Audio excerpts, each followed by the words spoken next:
₹10,000 महीने का डिफरेंस तो ये सरकार का आ गया।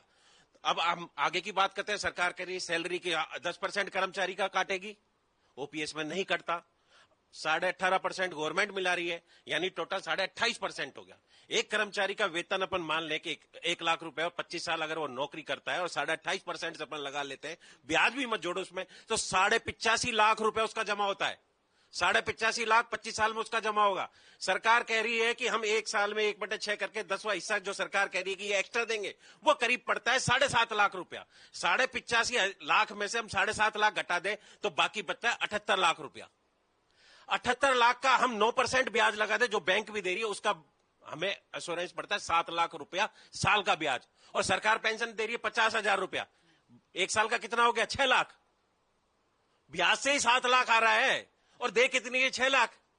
तो यानी 1 लाख का तो डिफरेंस है। फिर अब मजे की बात और आप सुनो, जो 78 लाख है वो सरकार हजम कर जाएगी, वो इंडस्ट्री को दे देगी, गवर्नमेंट को। 78 लाख किसका था? जिसमें 10% तो मेरा था, 18% गवर्नमेंट का था।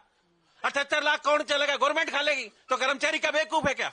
और सरकार ये सोच रही है कि कर्मचारी शिथिल है, आंदोलन धीरे।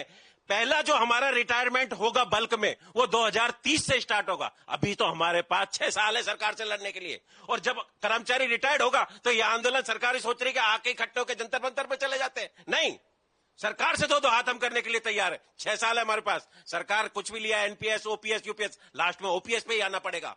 और ये सरकार का बिल्कुल छला हुआ है। आप एनपीएस की बात कर रहे थे। एनपीएस में जो कंट्रीब्यूशन आ रहा था 10% हमारा था, 14% उनका आ रहा था, करीब 70 लाख आ रहा था। 70 लाख में से सरकार क्या दे रही थी? 60% कर्मचारी को देती, यानी 36 लाख देती थी, बाकी में से पेंशन देती थी।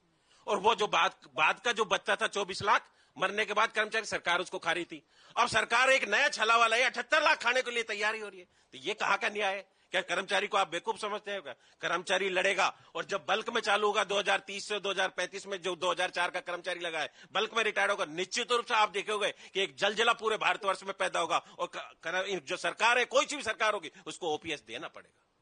बिल्कुल, यहाँ पर तमाम कर्मचारी हैं और कर्मचारियों के जो संगठन